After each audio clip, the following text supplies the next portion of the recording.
You guys want to see what kind of box a $2,000 mic comes in? Check this out. Dude, this thing is classy as balls. Welcome back to the Alpha Gaming channel. My name is Harris Heller. I am your stream doctor, and today we're going to answer a super important question for anyone looking to upgrade their stream. I'm actually really excited about this. I mean, for anybody who's looking to invest in their stream, one of the most important things you can invest in is high quality audio. And so naturally, everybody's looking at upgrading their microphones. But the question I wanted to answer is there really a noticeable difference in sound quality between different price points of microphones? I studied audio in college. I was studying sound recording technology. I worked with microphones. I've got about 20 microphones in my closet, all for slightly different purposes, but I've never done this before. I mean, obviously, if you're in a studio environment where you're recording a top single from a massive artist and you're layering 30 to 100 tracks and you want to use different microphones for slightly different sounds, it makes sense. But in terms of streaming, how much of your money is actually being spent enhancing the experience for the viewer? So what we've got here is a $30 mic. It's branded Toner, but really this is one of those cheap Chinese mics that companies like Toner buy and then slap their logo onto. And it comes with a desk mount and an XLR cable and all this stuff. So really the microphone itself is probably only worth 20. But just for keeping this honest, you can buy this for $32. So we're gonna call this a $32 mouse. We're gonna call it a $32 mic. We've got a brand new microphone from one of my favorite mic companies, Blue Microphones. This microphone is called the Ember. It came out this month and it's $100. And then we've got the cream of the crop, Blue Microphones Kiwi. This is a $2,000 microphone that I actually use on stream. And I've said this on stream before. If I haven't said it in a YouTube video, don't spend $2,000 on a microphone. I thought I was gonna be a record producer and own my own studio, and this was an early investment into that studio. And now that I instead play video games, I made the obvious decision to take that super nice, cool microphone and hook it up for the stream. So let's go ahead and unbox these and get started. This one, I think, just pretty much came in a cardboard box. I honestly don't even remember, so set that over there. Let's go ahead and open up the Blue Ember here. I like that they know their audience. They know that anyone buying a $100 mic is probably getting their first studio mic. So let you know, talk into the front, don't talk into the top. It's a nice little touch. Got the microphone, and this thing is so pretty. Let's pull everything out, move this off to the side so you can see. Obviously, you've got your tripod mount, which screws onto the bottom here, and then this finish, what'd you call this, cobalt? That kind of that dusted finish with this super glossy dark chrome top and bottom. This is beautiful. And don't underestimate the value of a beautiful microphone on stream. I get asked a ton on stream what my microphone is because it looks so different than anybody else's. Anything you can do on stream to give yourself another eye-catching detail, always worth it in my opinion. So if this thing sounds good, I might have a new stream microphone. I need to clean this thing. It's got so much dust on it. It used to be so pretty. This is the Blue Kiwi, and I'd show you the box, but you already saw it in the beginning of the video. I have loved this microphone. It's got that retro look with that separated capsule on top. I'm a huge fan. It's treated me incredibly well. I think it's super interesting how microphones hold their value. You know, if you were to grab a camera that was designed 10 years ago, I mean, even if it was $1,000 10 years ago, you'd buy it for $50 today. This microphone was $2,000 when I bought it 10 years ago. It's still $2,000 if you try to buy it today. So yeah, if you want to see this microphone in action, I'm live on Twitch every Monday, Wednesday, Friday evening, and sometimes Saturday morning. So, you know, come hang out. Link in the description below. There are actually a couple real differences in microphones that can cause slightly different sounds on stream. For example, if you know anything about microphones, you'll notice that these are all condenser microphones. There are 3 different types of microphones. You've got your condenser microphones that are typically studio microphones. They're known for being incredibly sensitive and picking up incredible detail. They also require extra power in order to pick up that detail. So you'll notice a lot of mixers have a plus 48 volts button. Condenser microphones require that extra 48 volts. It's called phantom power. Another type of microphone is called a dynamic microphone. In fact, I've got one. Let me grab one. This is a dynamic microphone. One of the most popular ones, the Shure SM58. They don't require phantom power, and they are much more what's called on-axis microphones, which means you need to be close to them, you need to be directly in front of them. If you kind of get out of that bubble, it doesn't pick up as much, which makes them great for live performances and stuff. When you have a lot of instruments going on at once, an entire crowd, it's only gonna pick up the person singing into it. There is a pretty popular dynamic microphone used on Twitch. It's called the Shure SM7B. It is a little more expensive, but it's kind of nice. It's gonna do a very good job of eliminating the keyboard sounds and any other room sounds that you might have. Now, in terms of individual microphones, especially between these three, there are two different things that are really going to make a huge difference in sound. And what we're gonna do is test both of those things in a way that actually matters to the streamer. So one of those two things is called the frequency response. Our ears can hear a range of 20 hertz to 20,000 hertz, and technically above that. But that's more feeling the sound than hearing the sound. Hey, we're gonna talk about 20 to 20. And how sensitive the capsules are to picking up that wide range of sound is called the frequency response. A lot of cheaper mics aren't as good as picking up the low lows and the high highs, which really give it that thick, warm feel and the detail. And the mid-range comes through a lot heavier, which makes them sound kind of muddy. But if you have a decent audio interface that has some good tools like EQ and compression, you can compensate for that.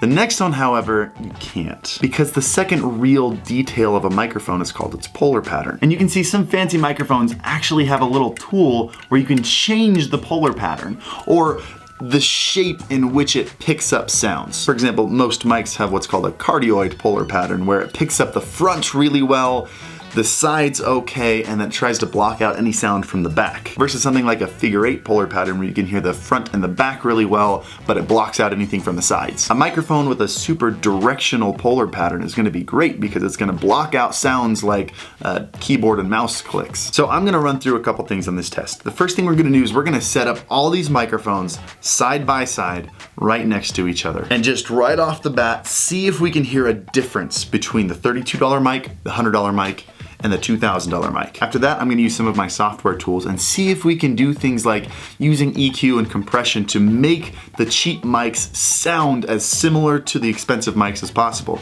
Because a lot of devices, like for example, the Go XLR that I use, has I think it's a 10 channel, which by the way, my next video I'll be posting on this channel will be an honest review of the Go XLR. I know a lot of you have been asking for that. But I mean, if you can take a $30 mic and make it sound like a $2,000 mic, is there really any point in buying anything more than this if all you have to do is find the right interface that can help it sound great? And the last thing we're gonna do is we're gonna take all these mics, we're gonna set it up at my stream setup, and we're gonna see how well it blocks out other sounds. Give it a real world test and see which sounds best during a stream. Cool?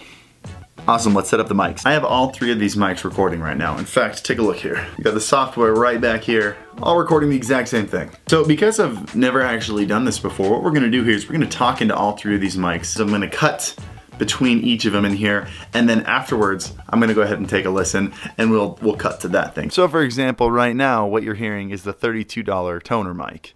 And right now, what you're hearing is the $100 Blue Ember mic.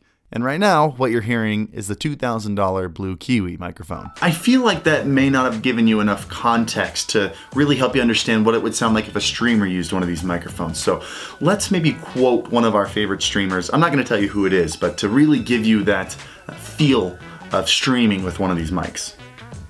Can we copy strike PewDiePie? Can we copy strike PewDiePie? Can we copy strike PewDiePie? Does that help a little bit more?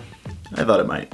Now let's fast forward to future Harris, who's listening to these recordings and giving his take on the difference in sound. But before we do that, I want you to leave a comment below if you could hear a difference in the mics, because I actually haven't heard them yet, and which one you like the most. Cool?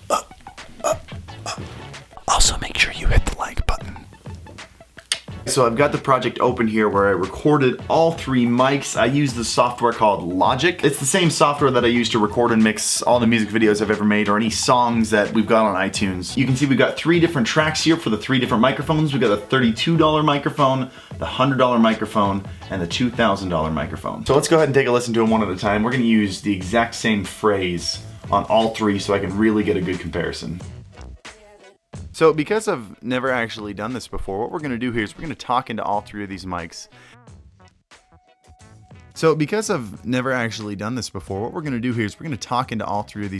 Okay, so I don't know if you guys are watching this on a phone or with headphones or on speakers, but I'm listening to this on studio monitors. You can see one of them right here. They're 8-inch drivers. incredibly high quality speakers. So I might be getting a little bit more detail than you are, but the sound quality difference between these two mics is astonishing. I mean, they're not even close to being comparable. This is insane. So because I've never actually done this before, you can just hear that the toner lacks any low frequency presence or any of the high end clarity. It's just dull. All right, let's take a listen to the Ember versus the Kiwi. So because I've never actually done this before, what we're gonna do here is we're gonna talk into all three of these mics.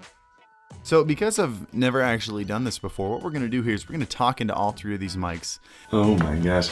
There is almost no difference between the Ember and the Kiwi. There is a difference, and I don't know if you heard it when I showed it earlier or right now, but I can hear it. It's very clear that there's a little bit more mid-range in the Ember, which is what makes it sound a little bit muddier. I'm gonna talk into all three of these. Yeah, the Kiwi definitely has a little less mid-range and potentially a little bit more high-end, which makes it sound a little bit crisper and clearer. The resolution of the audio isn't determined by the microphone, it's determined by the interface that the microphones are plugged into. And they're both recording at 44.1 kilohertz and at 16 bits? I think it's 16 bits. Either way, same sample rate, same bit rate, but the extra high end in the Kiwi makes it sound just a little bit clearer. It's almost like the difference between like 720p and 1080p when you're watching on a small screen. It's not so much that you can see the pixels, it just feels clearer. And I do note that the Kiwi has a little bit of a bump in the high end of its frequency response. So maybe that's what that is. But these two mics are so close in sound quality that I bet I can add some EQ to the Ember and make it sound indistinguishable. So because I've never actually done this before, what we're gonna do here is we're gonna talk into all three of these mics. So because I've never actually done this. So we take out a little bit of the mid-range there, the 400 to 500 hertz range. That's gonna clear out a little bit of the muddiness where I think it's getting a little bit too much in there. And then if we add in a little bit more high end. So because I've never actually done this before, what we're gonna do here is we're gonna talk into all three. You can still hear a tiny bit of clarity in the Kiwi. And if I spent a little bit longer on this, I bet I could get them pretty close, but I mean, that is not a $1,900 difference. Let's see when we place these microphones at a stream setup, over at my stream setup over here, in front of a keyboard and mouse. Let's see which mic picks up the most noise from the nearby keyboard and mouse. All right, so we're here at the stream setup, and it's a pretty typical stream setup. I've got my mic right in front of my mouth. I've got my keyboard and mouse in front of me. What I'm trying to do is see which mouse picks up the mouse and keyboard the most, which is generally the most annoying sound that can get woven into a stream that you don't want. Let's go ahead and start with my stream mic, and right now the polar pattern is set to cardioid, so it should be eliminating as much rear noise as possible.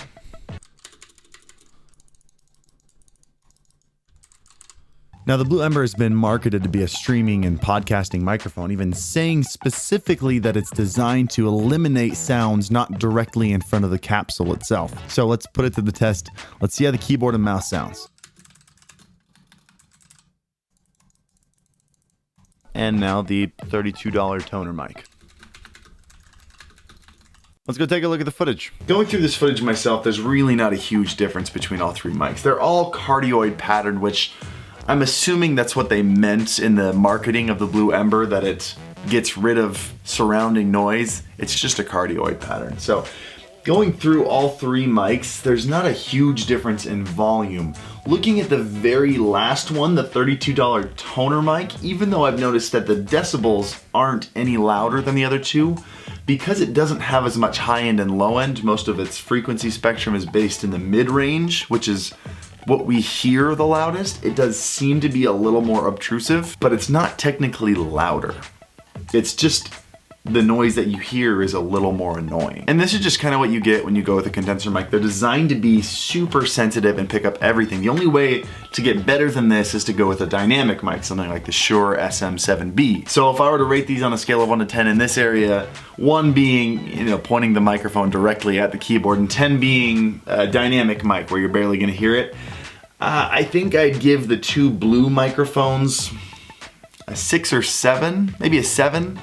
And I'll give the toner mic a 6. Just one below it. There really isn't a huge difference here. But now that we've gone through the important things of a microphone on stream, if I had to recommend a mic, without a doubt, I would recommend this Blue Ember mic. I mean, the fact that the sound was almost indistinguishable from a microphone that was 20 times the cost is just insane. It's also incredibly beautiful. So hats off to Blue. You guys did an incredible job with this. I will put a link to everything down in the description below. If you liked the video, make sure you hit the like button, subscribe to the channel, and of course, make sure you come follow me on Twitch. Link to that is in the description below. And if you have any more questions, we have a really incredible Discord community. Link to that in the description below. But I hope you enjoyed this video. I hope it helped. And as always, happy streaming.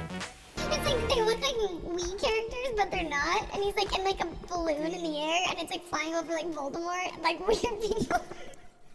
Does anyone know what I'm talking about? Okay.